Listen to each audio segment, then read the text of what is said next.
परमानंदं परम सुखदं केवलं ज्ञान मूर्तिं द्वन्द्वातीतं गगनसदृशं तत्त्वमस्यादिलक्ष्यम् एकं नित्यं विमलं अचलं सर्वधी साक्षिभूतं भावातीतं त्रिगुणरहितं सद्गुरुं तं नमामि।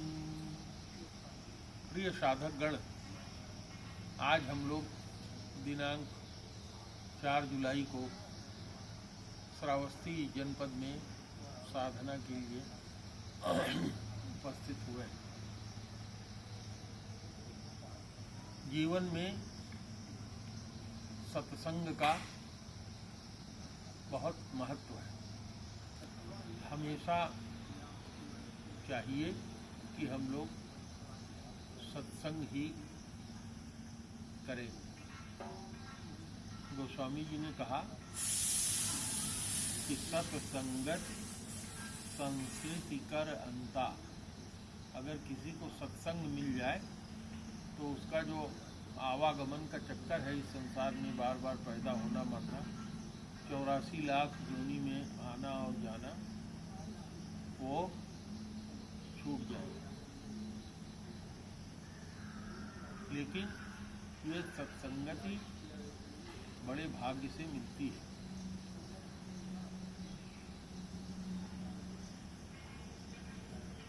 संत समागम हरि कथा, तुलसी दुर्लभ दोल, दारा सुत और लक्ष्मी, सबही के घर हो।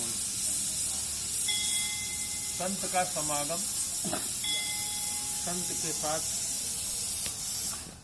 मिलना, सत्संग करना और भगवान की कथा, ये बहुत दुर्लभ है। कारण कि इसमें मन नहीं लगता।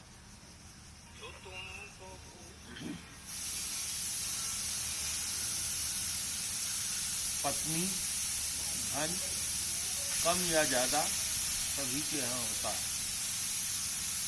इसी संदर्भ में हम आप लोगों को श्रीमद् भागवत की एक कथा सुनाते हैं। श्रीमद् भागवत के 6ठे अध्याय में अजामिल की कथा आती है। अजामिल एक वेदों का जानने वाला श्रोत्री और ब्रह्मनिष्ठ ब्राह्मण था। वेदों का जानकार था, भगवान की उपासना और सब चीज में उसका मन लगता था। एक छोटी सी गलती, एक छोटा सा थोड़ी देर का दुर्संग उसका जीवन बदल गया। और फिर आप देखेंगे कि जब सत्संग मिला तो जीवन कैसे सुधर गया। उसके पिता एक ऋषि थे। एकादशी का दिन था। पिता ने कहा कि जंगल में जाओ, जो समिधा हवन के लिए जो आवश्यक चीजें होती हैं वो सब जुटा के लेके आओ। आज्ञाकारी था, शादीशुदा था। अपने घर से जंगल के लिए सामग्री लेने के लिए निकला। सामग्री सारी जुटा करके लेके अपने घर की तरफ चल रहा था। रास्ते में उसने देखा कि एक वेश्या एक नीच कुल के पुरुष के साथ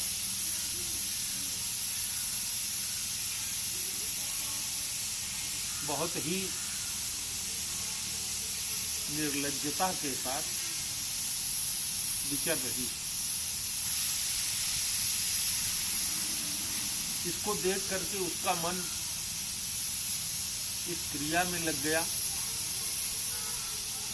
और उसने बहुत गहराई से इसको देखा। उसने देखा कि वह नीच पुरुष भी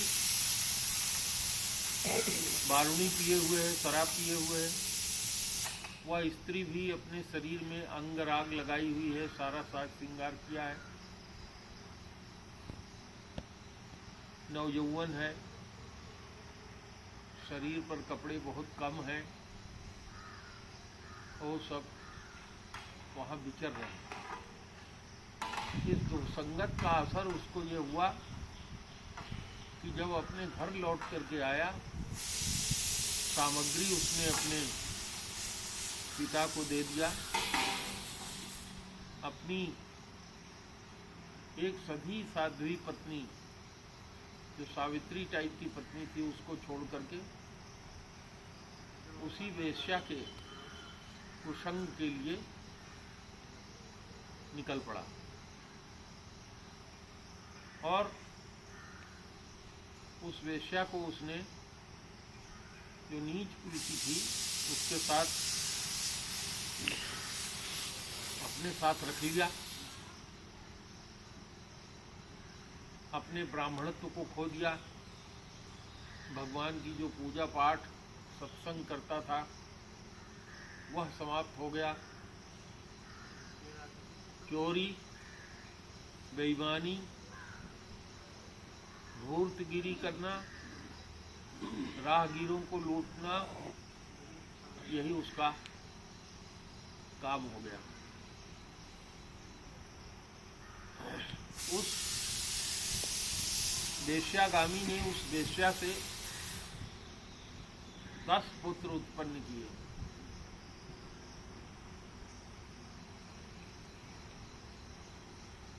कहते हैं कि एक बार अयोध्या से कुछ संतगण पहले पैदल ही जाते थे, यहाँ से वृंदावन के लिए जा रहे थे।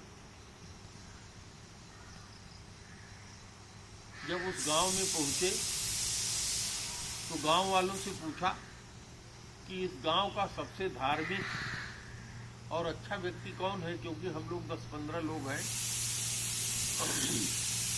हम लोगों को थोड़ा राशन चाहिए होगा, हम लोग खाना बनाएंगे, भगवान का भोग लगाएंगे, रात भर कीर्तन करेंगे, जागरण करेंगे, सवेरे 4 बजे 3 बजे हम लोग यहाँ से आगे के लिए चले जाएंगे। उस समय में भी कली का प्रभाव था, गांव के लोगों ने मौज लेने के लिए कि ये महात्मा लोग उसके घर जाएं, वहाँ जो कुछ है इनके पास वो भी छीन जाए, पीटे जाएं, परेशान हो, दुख पावें, इसलिए उसको उसी अजामिल के घर भेज दिया। रात के 8-9 बज रहा था। अजामिल घर से चोरी डकैती करने के लिए निकल चुका था। वो सब घर पे गए, अलख जगाया, भगवान का नाम लिया, कृष्ण जी का, राम जी का, दरवाजा पीटा। उसमें से उसकी स्त्री निकली, वही जो वेश्या थी, उल्टा थी। उसने बताया कि महाराज आप लोग गलत जगह आ गए हैं, हमारा पति बहुत दुराचारी है, व्यभिचारी है, चोरी बेईमानी डकैती करता है, उसी से हमारा घर खर्च चलता है, और गांव वालों ने आप लोगों के साथ मजाक करके हमारे यहाँ भेज दिया है, अतः आप लोग यहाँ से जाएं, क्योंकि हमारा अन्न भी आप लोग शायद खाना न चाहेंगे। तो संतों ने कहा कि नहीं, कोई बात नहीं, अगर तुम मानसिक रूप से हम लोगों को अन्न देने को तैयार हो तो हम लोग भगवान का भजन करेंगे, भोजन बनाएंगे, और जो होगा हम लोगों के साथ वो देखा जाएगा। भगवान का नाम यस्य नामा महद यशः, भगवान का नाम बहुत यशपूर्ण है।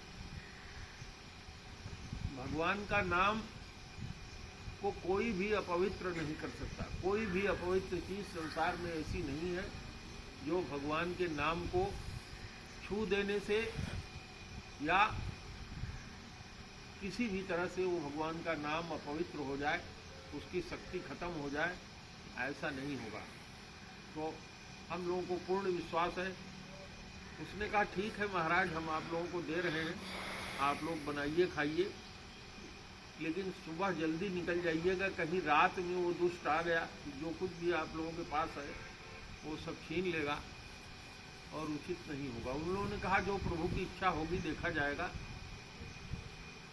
उसने सामग्री दिया, बनाने वाले जो भंडारी थे उन्होंने वो लोग लगे, भगवान का कीर्तन होता रहा, भंडारा बना।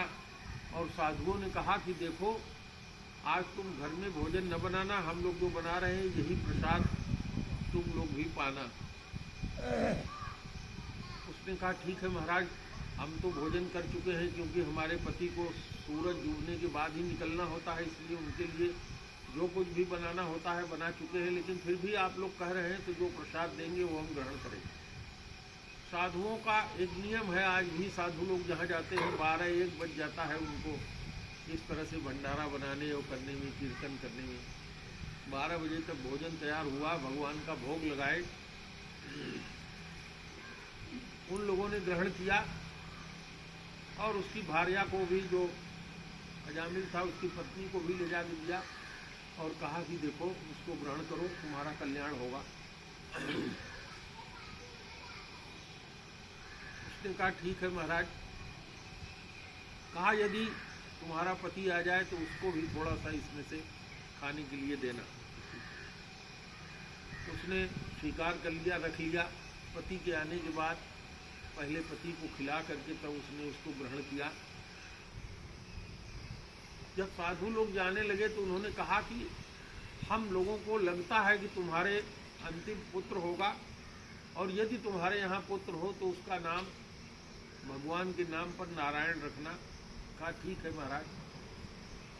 वो लोग थोड़ा देर, 1-2 घंटा विश्राम किए, 2:30 बजे 3 बजे उठ करके कीर्तन करते हुए वहाँ से वृंदावन के लिए निकल गए। भगवान की कृपा संयोग की बात, उसको पुत्र पैदा हुआ।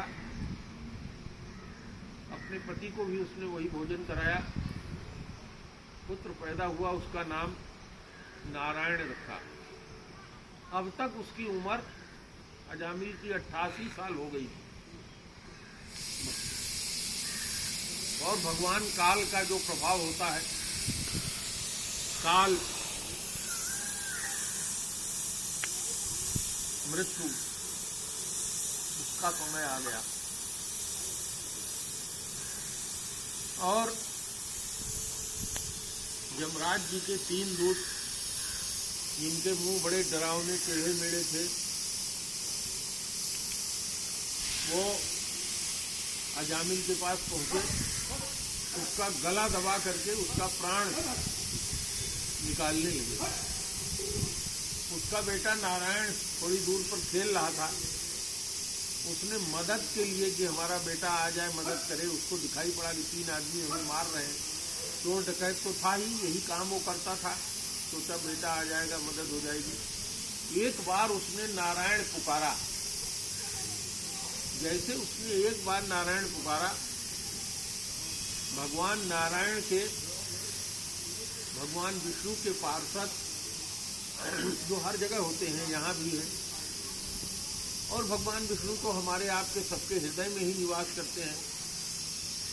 भगवान ने कहा है गीता में कि हे अर्जुन, ईश्वर सर्वभूतानां हृदय से अर्जुन तिष्ठति।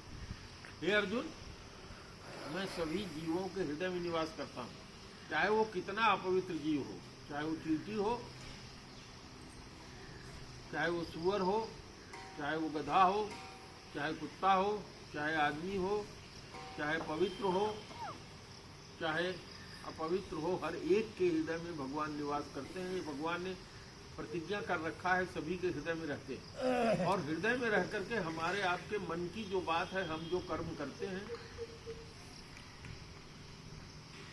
उसको नोट करते हैं। गोस्वामी जी ने लिखा है, काल कर्म स्वभाव गुण घेरा, रहत सदा माया के प्रेरा। भगवान की जो शक्ति माया है, वो काल, कर्म, गुण और स्वभाव के अनुसार सारी चीज नोट करती है।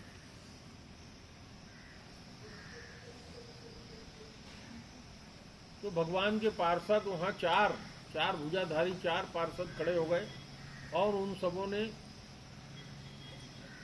यमराज के जमदूतों को रोक दिया। रुक जाओ, खबरदार, अब छूना नहीं इसको। इसने भगवान का परम प्यारा नाम ले लिया है, तुम जानते नहीं हो। भगवान का नाम जो एक बार भी ले लेता है उसके एक नहीं जन्म जन्मांतर के सभी पाप समाप्त हो जाते हैं। इसने अनजाने में ही सही भगवान का नाम ले लिया है, इसलिए अब ये पात्र नहीं है कि तुम लोग इसको सजा दो, इसका प्राण हरण करो और लेकर के जाओ। भगवान के पार्षदों ने उनसे पूछा कि तुम धर्मराज के आदमी हो? कहे हाँ। तो बताओ धर्म क्या होता है? तो धर्मराज के जमदूतों ने बताया कि महाराज, धर्म वही होता है जो 4 वर्णों का धर्म है, ब्राह्मण, क्षत्रिय, वैश्य और शूद्र का। अपना कार्य वो करे। वेदों में जो लिखा गया है कि ये काम करना चाहिए, इष्ट अपूर्त 2 काम है, भगवान का भजन करना, हवन करना, घर पर आए हुए लोगों को खाना खिलाना, धन अधिक होने पर पूर्त कार्य करना यानी कुआं बावली ये सब बनवाना, गरीबों की मदद करना, जितने भी कार्य बताए गए हैं यही व्यक्ति का धर्म होता है। और उन्होंने कहा कि यह जो व्यक्ति है जिसको आप लोग बचा रहे हैं, इसने इस तरह का कोई भी काम नहीं किया है। ब्राह्मण होते हुए इसने ब्राह्मण का जो धर्म है उसका कोई पालन नहीं किया। इसने वर्णाश्रम धर्म का पालन तो किया ही नहीं, और भी जो वेदों में वर्णित धर्म है उसका भी पालन नहीं किया। तो ये सर्वथा पापी है, किसी भी तरह से आप लोगों द्वारा ये बचाए जाने वाला नहीं है। और उन्होंने यह भी कहा कि तुम लोग मुझे नहीं जानते। भगवान के पार्षदों से कहा कि हम दंडाधिकारी के दूत हैं, जिनकी आज्ञा का कहीं कोई उल्लंघन नहीं होता। उन्होंने कहा ठीक है, जाओ तुम अपने महाराज को बता देना कि भगवान के पार्षद आए थे और रोक दिया और हमें उनको ले जाने नहीं दिया। फिर उन दूतों ने भगवान के पार्षदों से पूछा कि आप बताइए धर्म क्या है, इसने क्या ऐसा पुण्य कर दिया?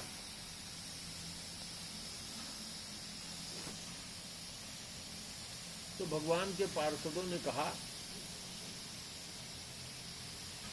भाव कुभाव अनघ आलस हूँ, अनाम जपत मंगल दिशि दस हूँ। जो कोई भूल से भी राम का एक बार नाम ले ले तो उसके जीवन का समस्त पाप दूर हो जाता है। इसने राम नारायण का नाम लिया है, इसके सारे पाप जितने इसने जन्म जन्मांतर से किए थे सब कट गए। उन लोगों ने पूछा कि महाराज, इस कलयुग में लोग दिन भर में सैकड़ों बार राम राम नाम लेते हैं, लेकिन सबके साथ तो ऐसा नहीं होता। भगवान के पार्षदों ने कहा हाँ, ऐसा नहीं होता। इसलिए नहीं होता कि नाम लेने वाले को यह विश्वास नहीं होता कि हम जो भगवान का नाम ले रहे हैं, एक बार नाम लेने मात्र से हमारे सारा पाप कट गया होगा, उनका नाम इतना पवित्र है, मेरा सब दूर हो गया होगा, उसको विश्वास नहीं होता है। कहा उन्होंने कि बिन विश्वास हो ही नहीं प्रीति, प्रीति बिना नहीं भगत दृढ़ाई, जिम खगेश जल की चिकनाई। कहा कि विश्वास नहीं होता, प्रीति नहीं होती इस बात से कि गुरु जी ने जो कहा है, भगवान का एक बार नाम लिया है हमने तो हमारे सारे पाप दूर हो गए, इस पर भरोसा नहीं होता। इसलिए जीव को वह फल प्राप्त नहीं होता। वो सोचता है कि हम भगवान का नाम लेकर के भगवान को धोखा दे रहे हैं, दूसरे को दिखा रहे हैं कि हम भगवान के बहुत बड़े भक्त हैं।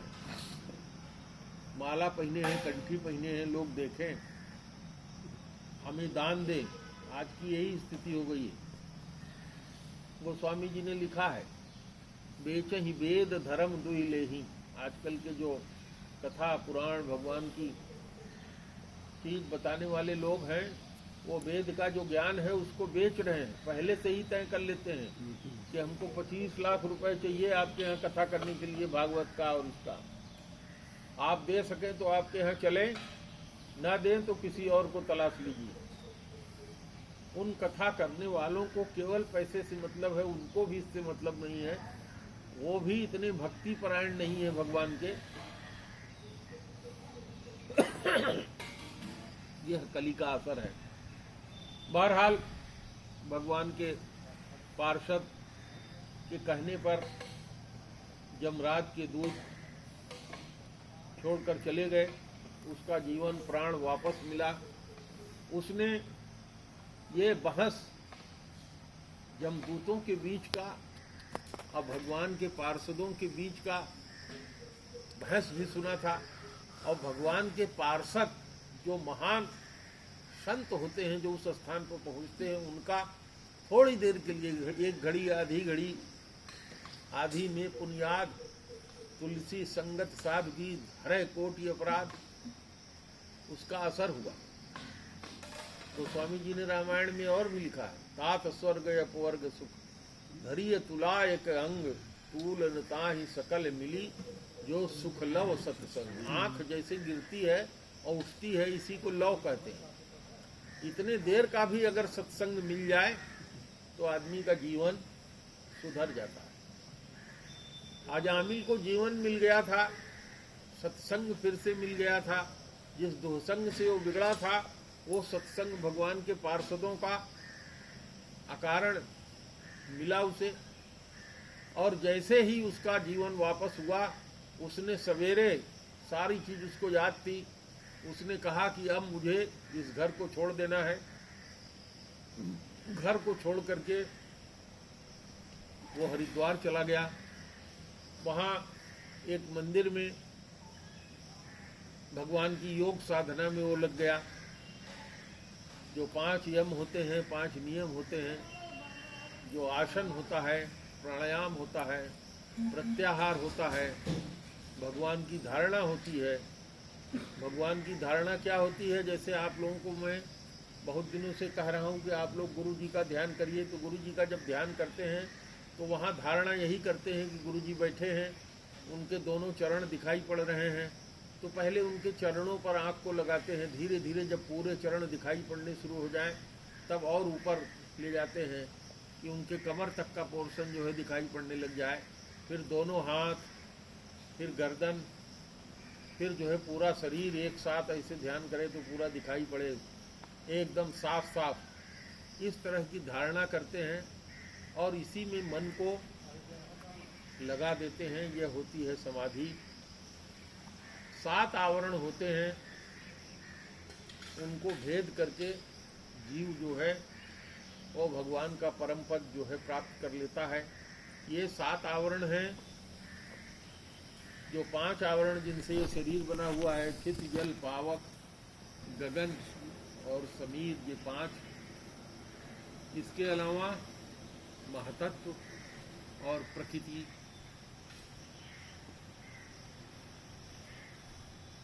इनको भेद करके भगवान की कृपा से वो भगवान के उस धाम में पहुंच गया जहाँ से गया हुआ व्यक्ति फिर कभी वापस नहीं आता।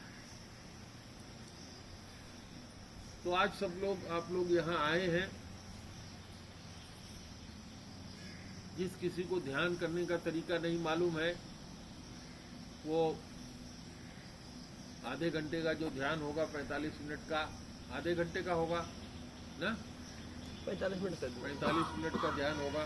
उसमें वो नहीं कुछ करे। अगर गुरु मंत्र लिया है तो अपने गुरु मंत्र का ही जप करे, अपने गुरु का ध्यान करे, भगवान का ध्यान करे, उनकी धारणा करे, उनके एक एक अंग को देखे और उसमें अपने को लीन कर ले।